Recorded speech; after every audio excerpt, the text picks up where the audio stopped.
So today, Tango Zulu Whiskey is getting polished. I decided to sign up to put my aircraft on as a static display at an upcoming air show. It's my first air show where I'm taking the Tomahawk. So I figured what better motivation to get this thing polished than to sign it up for an air show display. So let's talk about what equipment I'll be using today. Now I will be doing my polishing using a random orbit polisher. This one is a Porter Cable model 7424XP.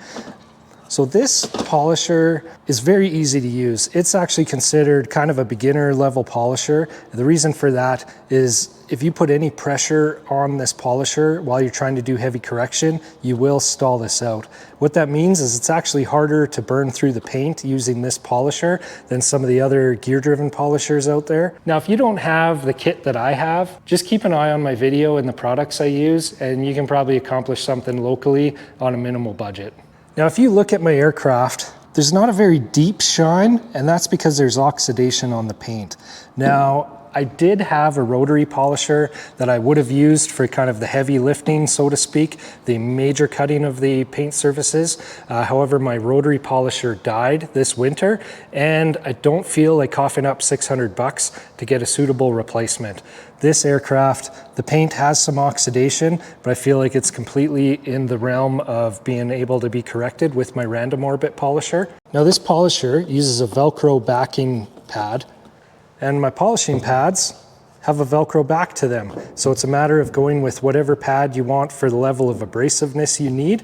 Now, I like to use the Chemical Guys Hexlogic pads. I've been using them for quite a few years.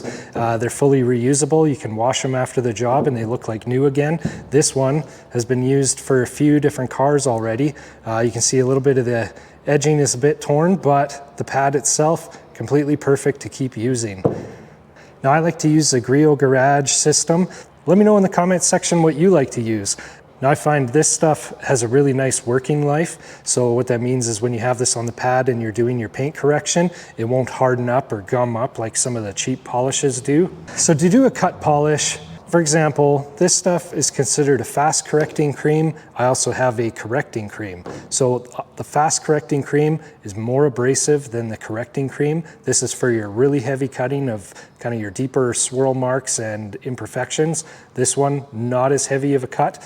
Likewise, you can use the different pads, combination of the different pads. This yellow pad is more abrasive than the orange one. This orange one is more abrasive than the white one.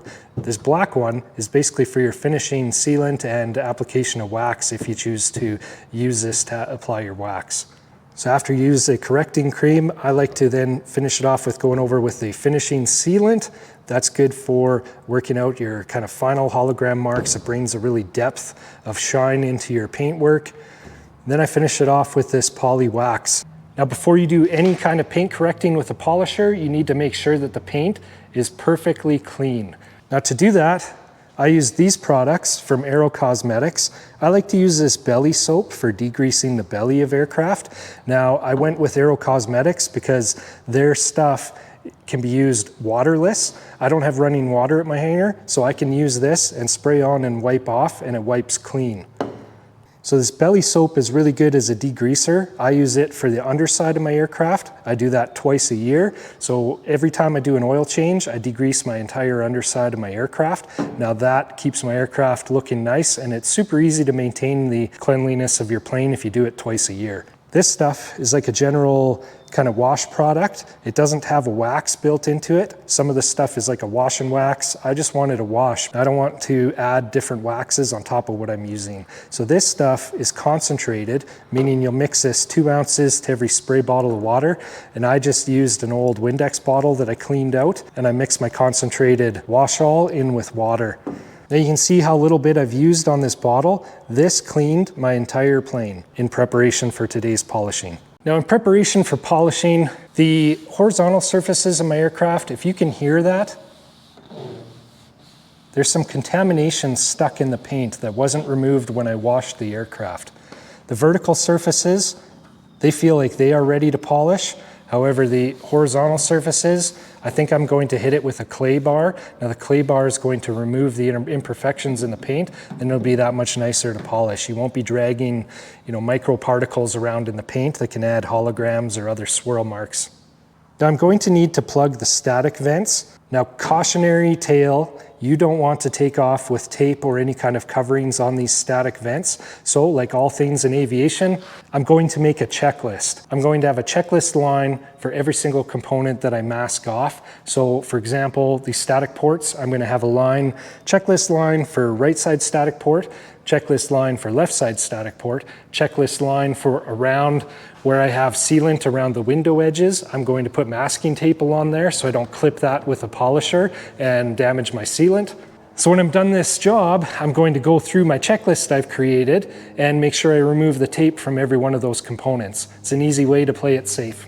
Now for the clay bar, what you do is you spray down the surface with some kind of clay lubricant, use your clay bar, wipe the paint, keep working the clay bar, and this clay bar will pick up the imperfections in the paint. You'll be surprised at what you can pick up. Now sorry for the engine noise, guys, but the crop dusters are going pretty hardcore today, so they're going to be in and out all day today doing their runs. So you'll hear them in the background. For the lubricant, I bought some lube that's especially made for clay barring. However, if you don't have this stuff, most instant detailer spray products will work as well. If you buy the Mother's clay bar kit, it actually comes with an instant detailer that's supposed to be used as a clay bar lubricant. So to start, I'm going to take my clay bar and my clay lube. If you drop this clay bar on the ground, consider this chunk of clay garbage because it will probably pick up rocks and debris that you'll never want to drag around on your paint. So we'll spray down the surface and we'll use the clay bar. Now I can feel as I'm rubbing it, the surface is getting nice and smooth, and that's because I'm lifting the contamination off the paint. You can hear the slide of the clay. Now take a look at this. There's this kind of haze around here. That's some of the oxidation, and there's little bits of debris in there that you couldn't even see on the paint surface. So I had just washed this paint. It looked totally spotless to me, and yet there is actually bits of garbage coming up off the paint. Now you want to keep working the clay so that you've always got like a clean surface on the paint so that you're not dragging debris all over. So we'll do this step on all the horizontal surfaces. So the top of the fuselage, the top of the wings, it's going to be a long dragged out process, but it's all in the prep. Now this feels nice and smooth now compared to what it was. This area here is ready to polish. Now if there are any aircraft detailers watching, I'd love to hear how much it would cost to do a full wash, an underbelly degrease, clay bar, and a full cut polish and wax on a Piper Tomahawk. I'd love to hear what the rate would be. I'm guessing it would be into the hundreds of dollars. And here I am spending nothing because I already have all the equipment to do it. Oh, that's beautiful. To give you an idea of some of the contamination that remains, even though this surface is cleaned, I even rinsed this with water just so that I could try to make it as clean as possible before the clay bar process.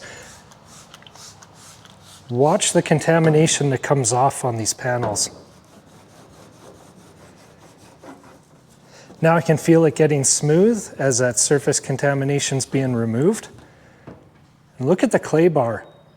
So that is all contamination that lifted off. Even though the paint was cleaned and seemed to be clean, that's what still comes off. So with this step done, now I can nicely polish this surface. It's going to turn out beautiful. It's looking like it's going to come out really nice. So I've got my pad set up on my polisher. I'm going to go with the orange pad. It's not the most aggressive, but it's the second most aggressive, and I'm going with the correcting cream. Once I clay barred the paint, I could see it's actually not that bad. So I think the fast correcting cream is a little too strong, so I'm just going to use the regular correcting cream on this pad. Now a couple little tricks before I get going. Just use the minimum amount needed to do the job. If you have a whole bunch slathered on here and you fire up the polisher, it's going to sling that polish everywhere. Also, you run the risk of packing polish into where the seams of the panels are. So all it takes is a few drops. This stuff has a really good working time, like I said. So you put some drops on here, and then I like to dab it across the panel to spread it out, and then just work it. Now, if you let this pad touch the ground or touch the dirt, let's say you set the polisher down and you trip on it or you tip it over and the edge hits the dirt, take this off. either replace it or do a full clean on it. You don't want to be dragging dirt at a high speed all over this surface. Also, as you get going and you start doing the horizontal surfaces, you might find that the cord starts dragging, and a little detailer trick, sling it over your shoulder. That way the polisher is touching your surface, the cord is over your shoulder and behind you and won't be dragging across the paint. Now let's get going. So I'll shake this really good. Put a few drops on. Start with a nice slow speed. Spread it out a little.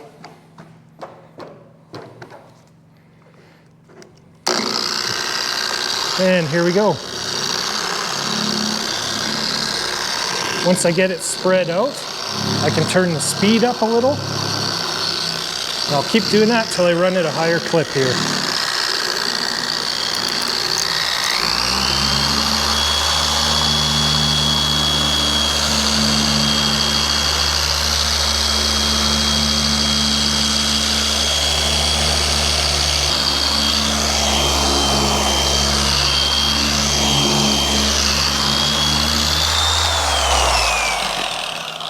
Now watch as you polish around antennas. You don't want to clip the antenna with the pad, so it's all about being careful and taking your time. Do a little bit more.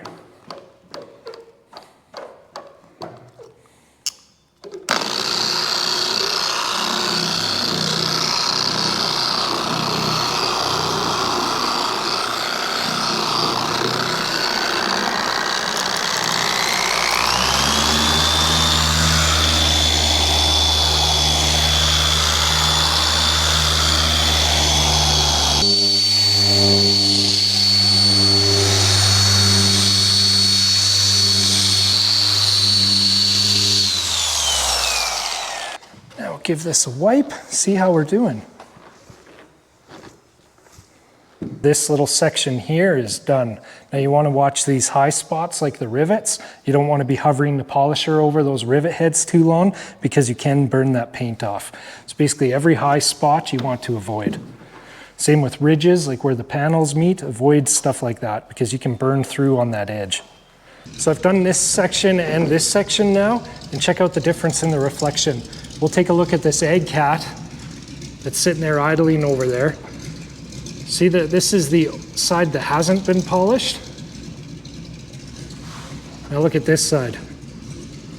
So this is just with the correcting cream. This isn't after the finishing sealant or the wax. And look how much of an improvement there is.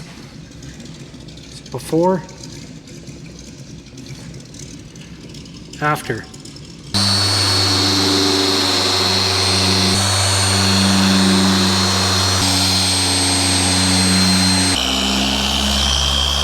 Well, it is several hours later. I'm done the polishing and I'm done putting the finishing sealant on. I'll give you an idea of how this looks. Now that's not even waxing it yet.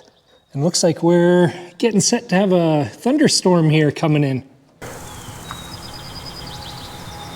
So here we got our wax. Give that a shake. We'll put some of it on this applicator. Now the trick with this wax is you put it on in a very, very thin coat. I find such a thin coat you can barely see it, but if you look at it on an angle, you can tell you're putting it on. Any more than that, and all you do is fill your rag up when you go to buff it. We'll do 2 coats of this on the entire plane. And it's going to look great after. So after what seems like way too many hours, the plane is finished. So here's how nice the paintwork turned out. I mean, it's pretty much as good as 1979 original can turn out. Look at the reflection. I'd say that's a win.